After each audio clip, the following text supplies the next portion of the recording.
Correct. Anna? Oops.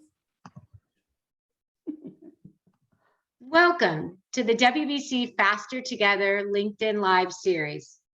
I'm Gwen Young, the Chief Operating Officer of the Women Business Collaborative.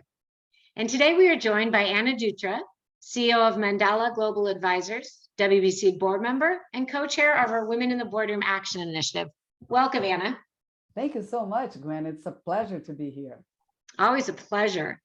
As you know, the WBC is an unprecedented alliance of over 70 women business organizations and hundreds of business leaders, building a movement to achieve equal position, pay, and power for all women in business. Through collaboration, advocacy, action, and accountability, we are mobilizing thousands to create momentum and accelerate the pace of change. April 5th, we released our Women Leading Boards report, which tracks and showcases the women and women of color on the boards of Fortune and S&P 500, Russell 3000, and private companies. The WBC lives its commitment to DEI, and members of our leadership, including our diverse board of directors, advisors, and leaders council, include more than 34% people of color. Please check the chat for our 9 action initiatives through which we aim to accelerate change, and join our movement at wbcollaborative.org. Each week in this series, we offer different ways to advocate change and accelerate impact by presenting data, research, and best practices, by lifting up the power of women's voices for change, and by showcasing the importance of cross-generational collaboration and the allyship of men in the movement. Today, we want to talk about our data, research, and best practices in the area of women on boards. We want to talk about what we're looking for, the trends, what to watch, and what changes are truly happening.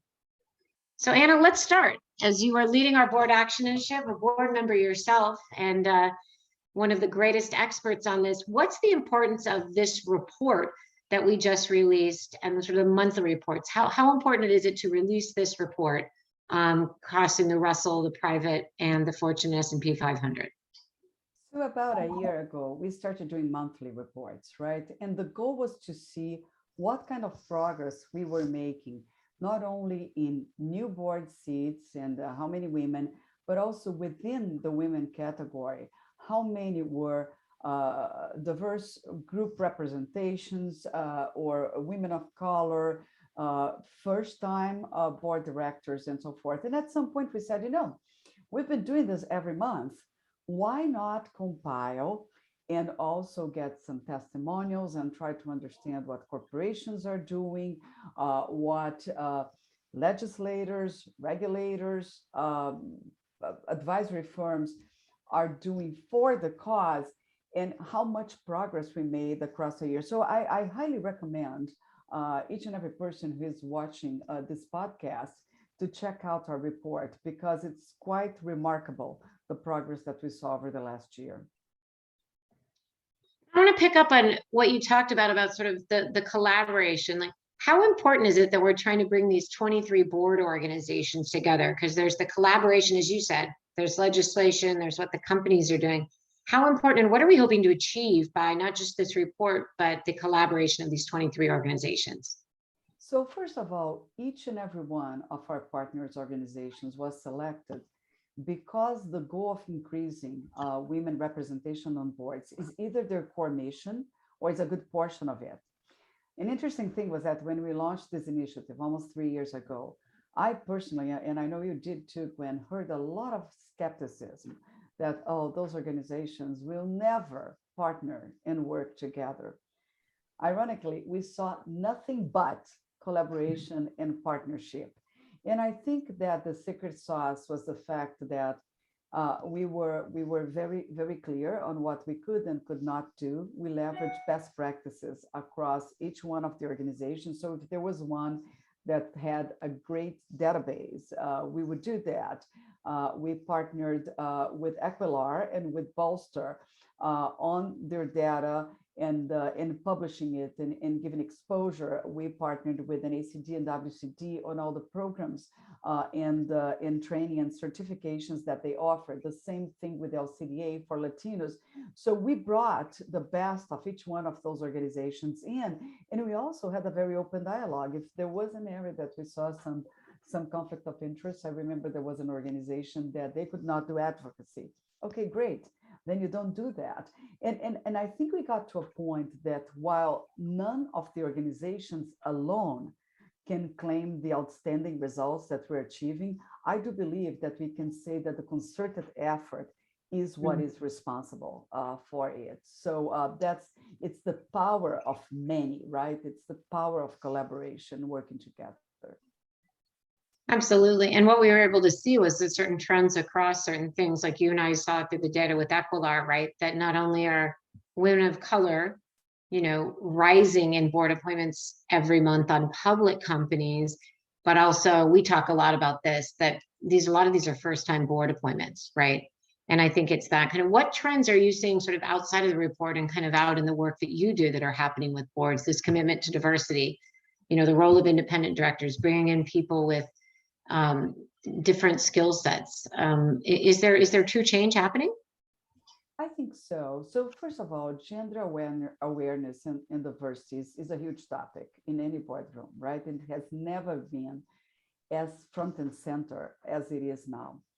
The other thing that I'm seeing is many corporations, advisory firms, law firms developing their own programs to develop, expose, and help women who aspire to be corporate directors, in particular those who are qualified and but are not directors yet. So that's a trend that I'm seeing. I've been speaking in a number of them, and I see they're percolating everywhere. That also means that these women have support from their leadership.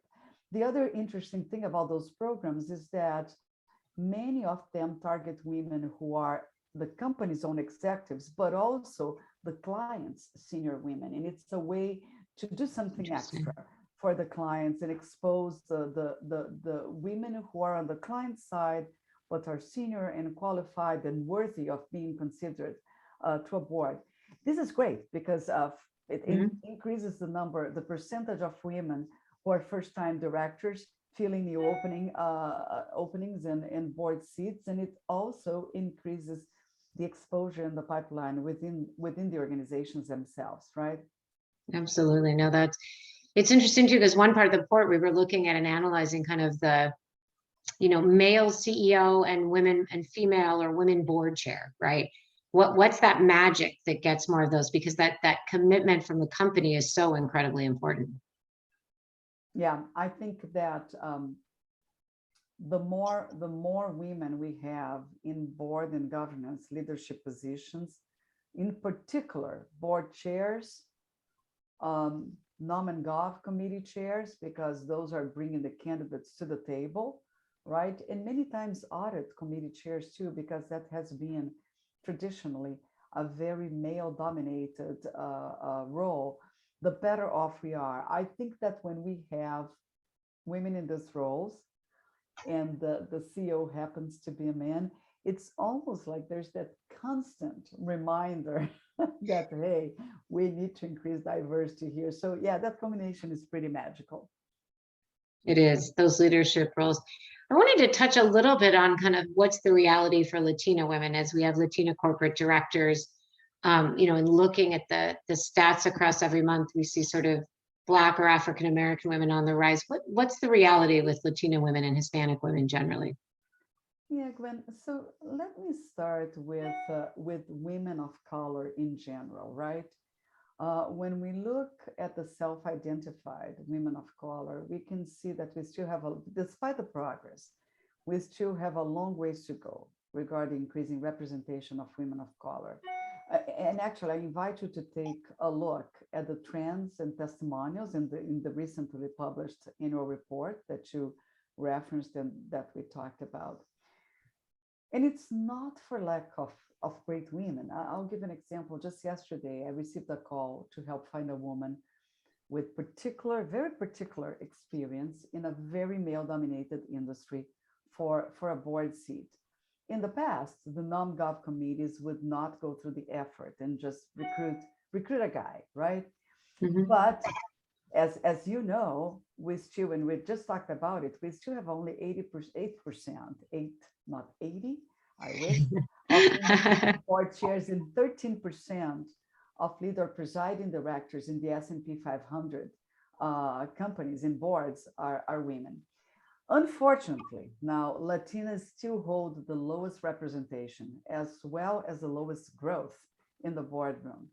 If you recall, in October of 2018, we had SB 826 enacted in California, and that legislation mandated that public companies headquartered in California have at least one woman on their boards by the end of 2019, and a minimum of 3 women on boards of six directors or more by 2022.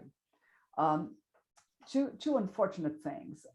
The group that was left out of the equation as companies try to fill their boards were Latinas. And as you know, I'm a board member of the Latino Corporate Directors Association.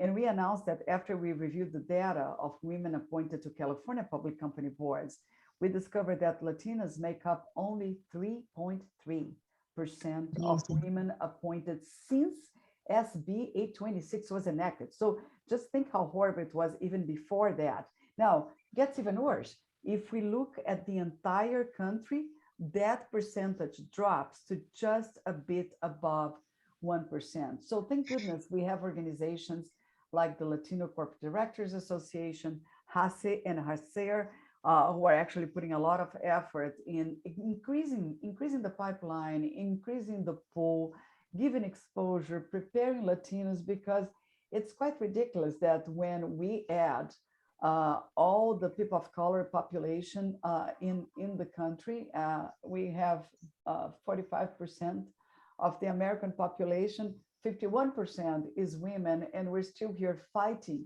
for representation as somebody was doing us a favor by putting us there, right? It's that, well, there's there's a couple of questions in there, right? What's the role of affirmative measures, right? But the second one too is what, and maybe to kind of help, what can organizations do? What does a company do? What commitment and what are kind of the best practices that they can do today to really ensure that they're bringing in diverse candidates from within their organization, from outside of their organization? Yeah, so let's start with affirmative action. Affirmative action, in my view, is a double-edged sword, right? Because on one hand, it is great that we start by forcing the numbers. If we don't have the numbers, we cannot even talk about inclusion.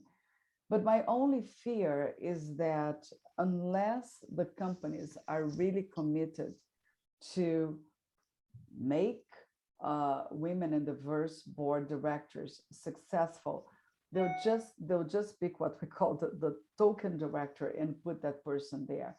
And that's not good, right? I like to use the phrase that diversity is counting heads, inclusion is making heads, making brains count. And I would hate to see any woman being put on a board just to make a number in there. So I think that affirmative action works when it's paired up with a very concerted effort to find the qualified, the great women who are out there willing to serve on boards and bring those on, not when it's done just to check the box. And then you asked me what key things organizations and women can do to ensure opportunities for women, women of color, and other diverse groups to take board seats. And I think there are 3 points, there are 5 points for me. The first one is offer more training and network for their senior women. And that to me is incumbent on the corporations out there, but also on all those wonderful organizations that are our partners. Or if we find out that there are already enough training out there, let's publicize them. Let's broadcast them so that people can come and do it. The second is for corporations to focus on the pipeline of executive women. And I'll give a shout out to a couple of other organizations that are, or initiatives under WBC. The one is the women executives, women in the C-suite, women pipelines, and then the women CEOs. The problem is that if we don't focus always on the pipeline and help women to move up and to move faster and to move forward, then we don't have a pool to draw board directors from. Yeah. Number 3 is at the board level, encourage and elect women to chair, as we talked about, or to at least participate on non-gov committees. It's unacceptable to have a board that has women but doesn't have any woman chairing a committee or any woman in the non-gov. And as I said, that's where we're going to see inclusion and influence, which I believe is too low. We may have improved the diversity numbers quite a bit, but the inclusion and diversity is still not there. Number 4 is, and this is for the women who are aspiring to get on boards, please discover what's out there available for you. Join organizations like WBC, WCD, LCDA, ELC. There are so many organizations catering to women who want to join boards. And if you're interested, not joining one of those organizations is a disservice that you're doing to yourself. And then the last one for the women who are already on boards is pay it forward. Find the next woman. As I mentioned, just yesterday, I got this call about this very, very specific role. And the person said, well, we would really like a woman, but we don't know. I said, wait a second. I know three women with those qualifications. Gave her the names. They are hopefully already talking in the next few days. So if each and every one of us who is on multiple boards help other women to get on boards as well, suddenly we have a tremendous multiplier effect. Yeah, from the leadership to the kind of, that's building the pipeline, as you said.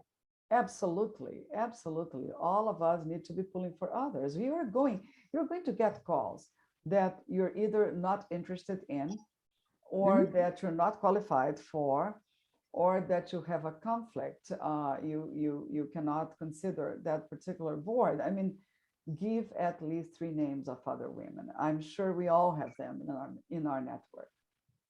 I was going to say, I'm sure we all do. And that's the whole magic, I think, the multiplier effect, as you said, and part of the WBC spirit, faster together.